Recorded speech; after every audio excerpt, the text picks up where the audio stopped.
Mes chers compatriotes, femmes, vous représentez en fait l'espoir de notre nation. Vous êtes le symbole de la vitalité de nos familles. C'est la femme camerounaise qui nourrit la famille, qui éduque les enfants, qui forge leur ambition, construit leur rêve de devenir de grands hommes et de grandes dames. Dans ce contexte particulièrement difficile, l'Alliance pense que l'économie camerounaise a un certain nombre d'opportunités ou de facteurs clés de succès que nous pouvons activer pour mettre définitivement fin à la vie chère.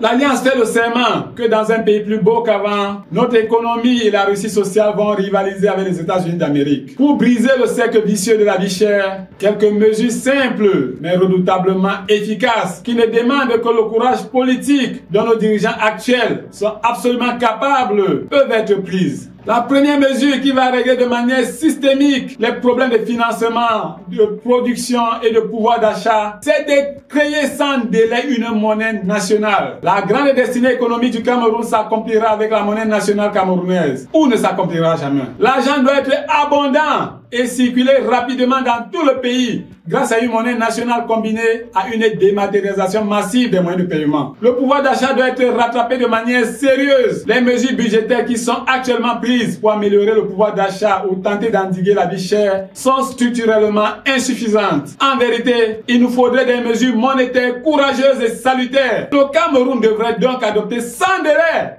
un système monétaire binaire comprenant le franc CFA comme monnaie internationale sous-régionale et le CAP comme monnaie nationale. Cela peut se faire en moins de 3 mois. Les experts au Cameroun et dans la diaspora ont déjà étudié ces questions et n'attendent plus que la volonté politique. Dans un pays plus beau qu'avant, l'argent de la prévoyance sociale sera directement payé aux femmes. Les accouchements seront gratuits. Et aucune femme, je dis bien aucune femme, aucun bébé ne seront plus jamais séquestrés, pris en otage dans un hôpital public ou privé parce qu'elle est venue accoucher sans argent. Plus jamais. Les associations de femmes, comme celle des Bayam Selam, vont être regroupées en chambre de commerce, bénéficiant du soutien technique et financier massif de l'État à la conquête du marché nigérian. C'est la dynamique de l'économie sociale et familiale qui est en réalité la plus importante économie solidaire qui porte réellement le pays. Les tontines seront un moyen de faire circuler l'argent pour atteindre les plus pauvres afin que nul ne soit en marge de l'économie. Combien sommes-nous à être devenus ingénieurs,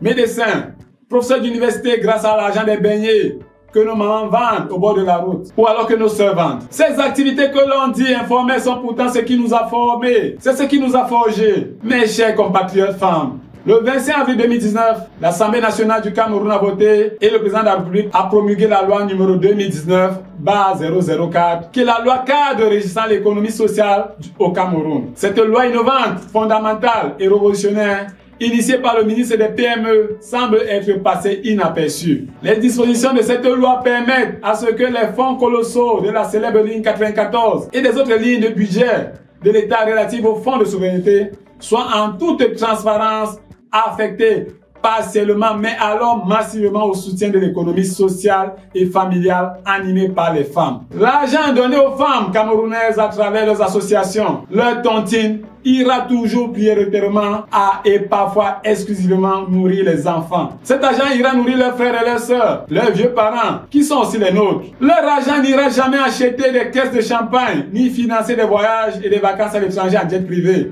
encore moins être stocké dans les paradis fiscaux. Non, jamais. Cet argent peut réellement atténuer la vie chère. Cela est possible dès demain matin si la volonté politique le décide. S'il n'y a pas à manger, qu'il n'y en ait pour personne. Dans la même perspective d'une application idoine des applications de cette loi cadre régissant l'économie sociale, les tontines doivent être défiscalisées. Je dis bien entièrement défiscalisées. Une fois de plus, on ne peut pas taxer les semences. L'argent des tontines, ce sont les semences que les femmes utilisent pour ensemencer l'économie sociale et familiale. C'est-à-dire lui donner toute sa vitalité. Mes chers compatriotes, dans un pays plus beau qu'avant, les lois vigoureuses établiront un salaire et avantages égaux à compétences égales pour les hommes et les femmes. La femme sera au centre des négociations et des discours sur tous les aspects de la vie nationale. L'Alliance prône et pratiquera autant que possible la parité à tous les postes sélectifs. Les héroïnes de l'ombre viendront à la lumière et assumeront leur rôle moteur dans un pays plus beau qu'avant. C'est dans cette perspective que l'Alliance veut appliquer autant que faire se peut la parité hommes 50% et femmes 50% sur ces 360 listes électorales pour les prochaines élections communales. Il n'est pas concevable que l'économie sociale et familiale, qui est le support granitique de l'économie nationale, soit à la proportion importante détenue par les femmes et que les femmes soient faiblement représentées dans la gestion au sein des communes. Donc la deuxième mesure, qui a un caractère urgent et important, est de régler le problème de la balance commerciale déficitaire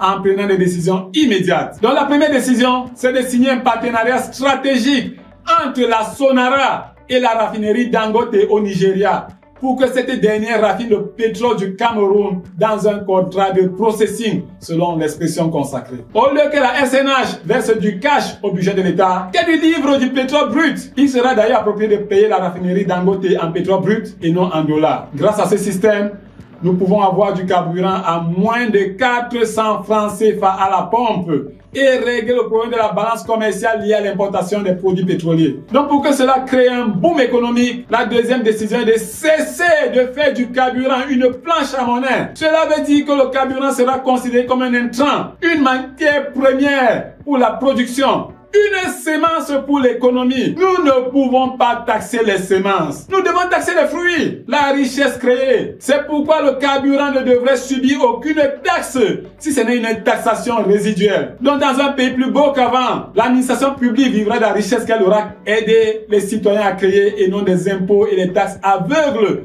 qui s'apparentent parfois à un tribut payé sans savoir pourquoi. La gouvernance sera celle du Citizen Success Management, le management pour le succès des citoyens. En vérité, et de manière plus stratégique et systémique, la prospérité au Cameroun se trouve dans une coopération économique sans précédent avec le Nigeria, dont le président d'Abdou Biya avait déclaré qu'il souhaitait que l'on se souvienne de lui comme l'homme qui a apporté la prospérité au Cameroun. Et cela est encore possible si nous les frontières avec le Niger de manière massive et intensive. Certes, nous nous interdisons pour le moment de faire le bilan de l'action de Paul Biya. Mais il n'y a aucun doute que le retour de Bakassi dans le territoire camerounais et le tracé de la délimitation de 1690 km de frontières entre le Cameroun et le Nigeria seront reconnus comme les plus importants héritages qu'il a déjà offert à la postérité et à la postérité camerounaise. Donc que ce soit la guerre au Nozo ou que ce soit la guerre contre la vie chère, le Nigeria est une solution immédiate pour le Cameroun. Comprenons-nous bien, nous attribuons une part importante de la vie chère aux importations.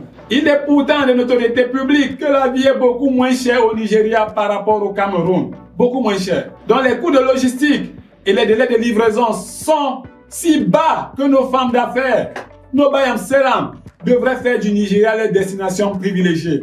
Aussi bien pour acheter que pour vendre dans ce pays de plus de 200 millions d'habitants, où nous pouvons aller à pied, à vélo, en moto, en pirogue. L'économie doit devenir la base de notre coopération avec le Nigeria. Les dispositions de la loi cadre de l'économie sociale peuvent faciliter le soutien technique et financier des femmes qui feraient affaire avec le Nigeria dans la perspective de baisser le coût de la vie qui devient insupportable. Chers mères, chers sœurs Bayam Selam, allez acheter et vendre massivement au Nigeria, je vous dis. Mes chers compatriotes, après notre premier message à l'occasion des vœux de Nouvel An 2024, nous vous confirmons à travers ce troisième message à la femme camerounaise que nous ne sommes ni du pouvoir, ni de l'opposition.